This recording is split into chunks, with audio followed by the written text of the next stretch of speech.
So my talk on separation got separated. So I'm going to pick up again and just pick up from where we left off. So just in terms of talking about separation and feeling rejected, feeling that we're not good enough. What I've experienced, and I think this is extremely important in terms of freedom, is that very often when you start to behave in a way that is true to who you are, if you have a group of people who love you, some of them will say, fantastic, that's great, brilliant. Some of them will say, you can't do that. Some of them will say, no, you need to do this. No, you need to do that. No, that's not safe. And what some of them will do when you decide to do what you have decided in your heart to do is that they will, I want to use the word from the Amish culture, is basically they will shun you. And it will be very painful because in their way of thinking, in the way that we've been taught, to reject someone because they're doing what we don't like or don't want them to be doing is our way of trying to protect them, because we're trying to teach them, we're trying to say don't do that, we're trying to and that's unfortunately one of the big things I learned when I went to Southeast Asia, and I was very scared that I was going to see a lot of abuse and children being treated a certain way. And actually, when I was in Southeast Asia, every single child that I saw was being adored and honoured and loved and treated like, how special they were. And I was very lucky in that experience because I know that other people have had different experiences.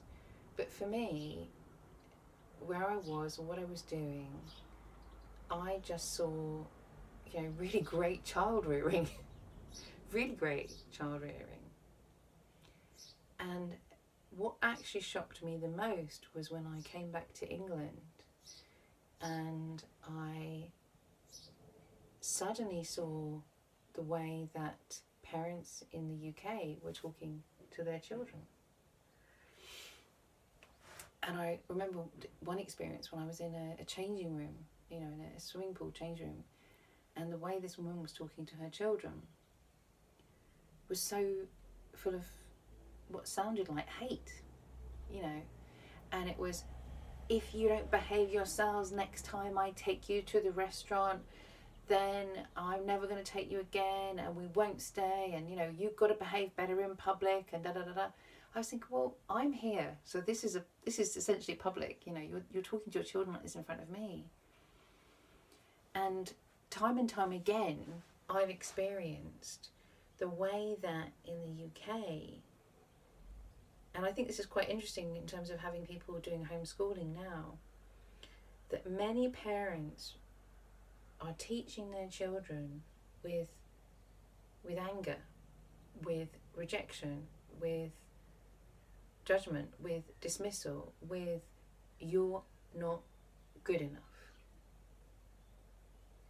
And I do think there is a way that we can talk to kids and say, and I'm not perfect here because I'm an auntie, and I know there's a lot of times I've spoken to my nieces and nephews and I regret that deeply because I've said things in a certain way, because I've been tired, because I've been stressed, and because it seemed like the best thing to do was to kind of threaten them with like, you're not going to get what you want, or I'm going to take myself away, or so many ways in which we talk to kids and we tell them to do is really negative. It's really kind of like, and it's full of fear, isn't it? It's like, well, if you don't get your good enough grades, this is the thing. And what we're seeing I think, the biggest message that I've got from teachers when I read it is that the most important thing is that you teach your kids, how to be during this time. Because if their grades slip and the teachers are going to work hard to bring that up when they go back to school. That's the teacher's job. They're going to work hard with them. The most important thing is that you support your kids right now and you support them through this time. And they know that this is not a punishment, that they didn't do anything wrong, that they're missing out on playtime with their friends is not because they did anything wrong. And that's so important because we've used that as a punishment so many times with kids, that if they don't behave right, then they get their playtime taken away. If they don't behave right, they get to sit in the corner by themselves. So when something like this happens, people immediately react to it as if they did something wrong, as if this is a punishment. And so a lot of what we need to do is look at how we're using rejection, and I do it myself. It's so ingrained, isn't it, sometimes, that if somebody says something or does something we don't like, we don't agree with them, we shut them down. We say, oh, well, if you don't think the same as me, I don't want to be friends with you. And I think it's so important that we have friends who have different opinions, and we accept our family and our friends, and we love them even if we are different, religions, or we have different political views or anything like that. Because I think that gives us something in our lives, that we can have a huge variety of people who have different ways of thinking, and we don't all like the same music, we don't all like the same food, we don't all have to be the same. And that's really important. But at the same time, we can also say, I don't want to listen to this. I don't have to listen to your opinions. Yes, it can be a form of love to listen to somebody when they're talking about a certain thing. But at the same time, we also have to be aware of how that affects us and our state. And it's a bit like eating stuff, it's kind of like sometimes I'll go somewhere and I'll eat something, to honour the people, or drink something to honour the people. But I cannot sit down and eat a 6-course meal of this particular kind of food because I'll get sick. So it's really about managing our own, and a good word for it is tolerance. How much can we tolerate of a certain type of abuse or behaviour or food or renting.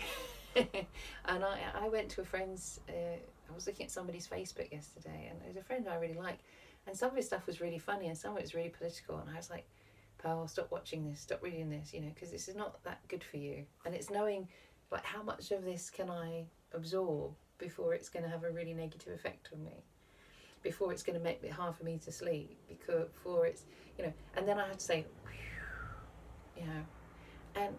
and I think that's the thing for me at the moment. I'm kind of looking on different kinds of social media, Instagram. I say, what, I'm not going to stop following this person on Instagram.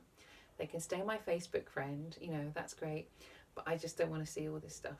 So, and we have a choice in terms of how we relate to people. So I will talk about unconditional love, and I've written a book about unconditional love as well. And unconditional love does not mean just believing everything that somebody tells you. It doesn't mean accepting or listening to everything they've got to say. That's not what unconditional love is, as far as I understand and teach it. But we have a lot of healing to do in terms of separation and rejection and isolation. And I know that for me, I said when I woke up on Monday and I was feeling really crappy, I just sat there and I grieved, and I just sat there and I had a good cry for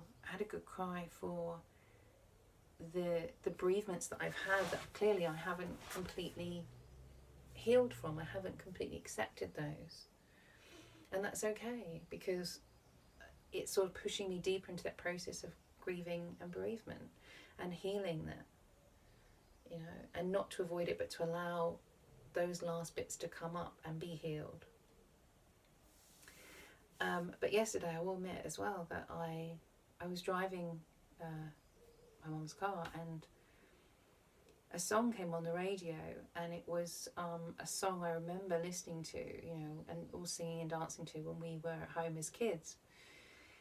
And that time, that sort of younger life and the teenage years, some of the really worst parts of my life, in terms of some of the trauma and some of the difficulties and experiences that we had, and I just started crying because I thought, you know what, no matter how bad things got way back then, at least we were together. At least we could cry together, and we could just, I remember so many times we would just, as a family, like just, a group hug, we'd in a proper, family group hug. And that's so hard, that's so hard now to miss out on. And I keep saying, to my family and to my grandma, so, we are together, in spirit. And, when we dropping off a packet of biscuits, I say, when you get those biscuits, remember they were, delivered with love, so those biscuits are love, they're a form of, given to you with love. But there's still no hugging and kissing and that kind of love. And I think that things are easier to bear, when you can get in a great big bear hug with people. So if you've got a choice, you've got somebody there, get a hug. But as I would also add, I know that when you're self-isolating, I'm not self-isolating, when I'm living and social distancing and alone, it presents a different kind of challenge to people who are together in a house, who find it difficult at times to get time on their own or, do the things that they want to do. And, part of me wants to say, well, you have it easy. Because it always seems greener, doesn't it? Grass always seems greener. But I do also remember from times when I was in a relationship when myself and my boyfriend were going through difficulties, that like the loneliest place on the planet was lying in the same bed with somebody when you've just had a row. and those that little foot or 6 inches between you and the other person feel like a million miles. And so I know that sometimes that being in a group, being together, you're separated in a different way. And that feeling of isolation, rejection, that punishment can feel so awful. And I think it's just really important to look into that and recognise that it's a bit like we've eaten it, we've absorbed it, that separation is a negative and a punishment. But perhaps if we can study it a little bit more, we can understand that it's a bit like, playing a game, say playing a game of football, when, somebody holds up a yellow card or a red card and you have to go off. And there's two things, of course, of like, we want to play the game, we want to be there. But what hurts is when we feel that it's a punishment, So there's a judgment and a punishment. So maybe to look at it in two things, to say that there's this judgment and punishment, and then there's just having to go off. So for example, if we had to go off the pitch because of injury, because we were injured, it would still feel bad. It would still feel awful to not be able to play the game that we loved and to do what we loved. But it wouldn't come with this judgment, So really to kind of look at every situation and realise that we're not being judged, we're not being rejected. But if we're in a situation where we're feeling that somebody is trying to reject or hurt or punish us, that we can examine that and try and work through that. Because I felt that too whenever I've not been doing or being what other people want me to do. And it involves a lot of rejection, involves a lot of, criticism and rejection, and that's painful, yeah.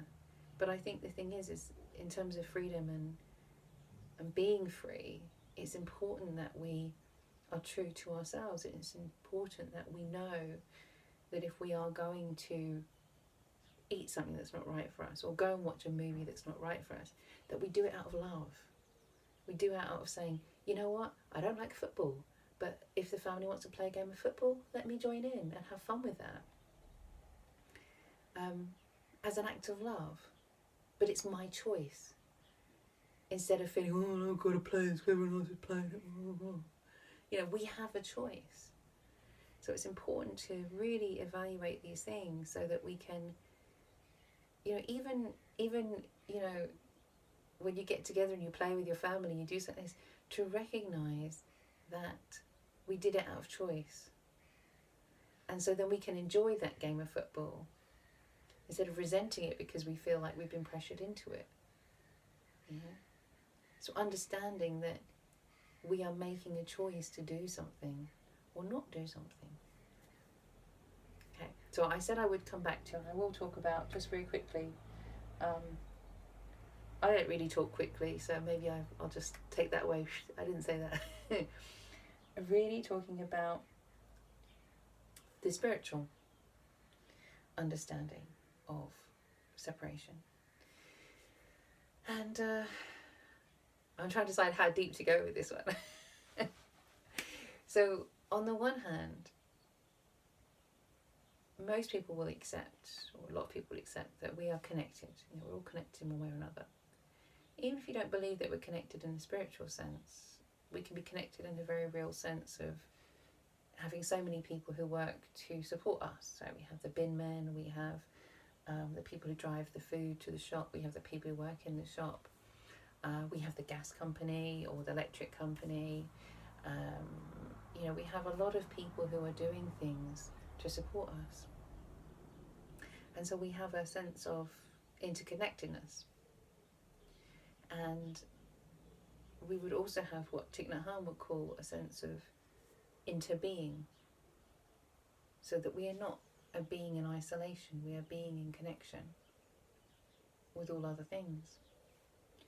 And most people would also, I think, or many people would also agree that we live in a state of interconnectedness with nature, with all of life. So we don't exist, we can't exist without plants and without trees that produce oxygen. And that oxygen becomes us as well, so that oxygen is something that comes into us. And it's the same with so many other aspects of life and what we do and how we change and we shift and we become part and we live as part of the natural world, physically and also spiritually. So, for example, you could say when you hear the bird song, does the bird song become part of who you are because it becomes a memory? So that becomes a part of who you are. As well as if you, say, eat a piece of meat. If you eat a cow, does it mean you become a cow? These are big questions. A very way of looking at it practically.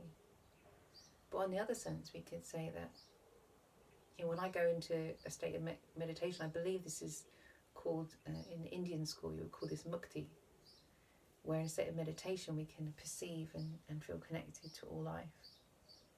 And I talked about this before, I talked about my body and how our bodies are connected. And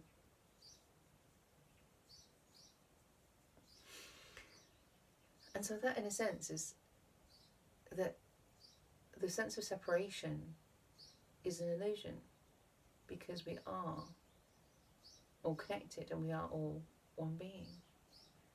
In a sense, what separates us is the free will over this one body. And there's a great story, I think this is from the Hindu philosophy tradition, but it might not be, and I think it comes in different places.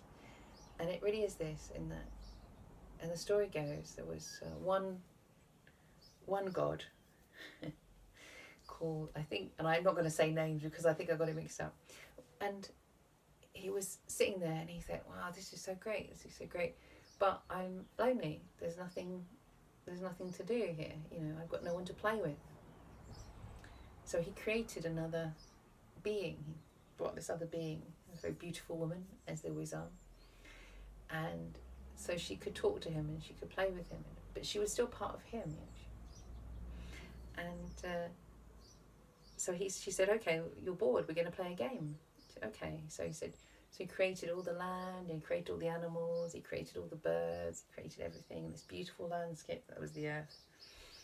And then she said, and he said, oh, that's a good game. And she said, yes, do you want to play some more? He said, yes. And then she took a very sharp knife and she cut him up into millions of pieces and threw them onto the earth as human beings. I said, here's the game. And that's just one story, one way of describing the separation. And the fact that we buy into this illusion that we're all separate beings. And that's one way of looking at it. And another way of looking at it is remembering that this separation is perfect. This separation from each other and from things is perfect because we get to play this game. And without it, we'd just be one big being that was very, very bored. And that's one way of looking at things. And so for me, that's a little story I kind of come back to sometimes when I get really confused and I get really stressed out about this human experience and being a human being. And I sort of think, I still want to play. I want to play this game. I want to play the game of being human. I want to play with it. I want to understand it. I want to study it. I want to enjoy it. And even if it's just something as simple as sitting eating ice cream.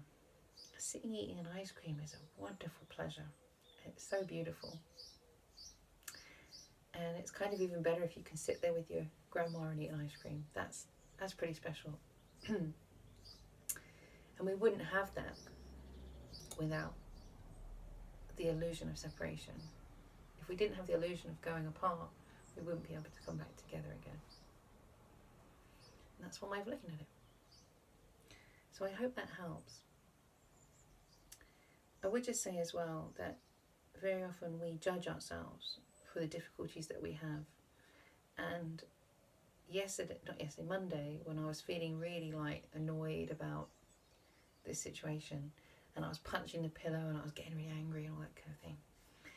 Well, I think I keep saying I think most people, I think many people are saying, no, just me. I think this.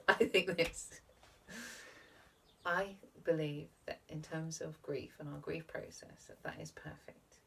And so that we have these stages of grief and bereavement, which are, I can't remember them all, so anger,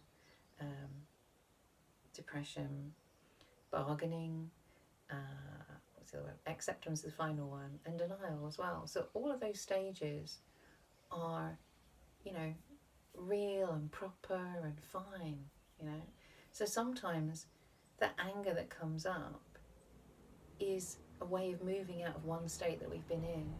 That depression that we might feel, sometimes we just need to stop and rest, and that depression kind of allows us to really not just to rest, but also to allow the feeling of letting go, and letting go of the things that we were hoping for or that we had. So that stage of depression, I believe, is very important as well in terms of our grieving.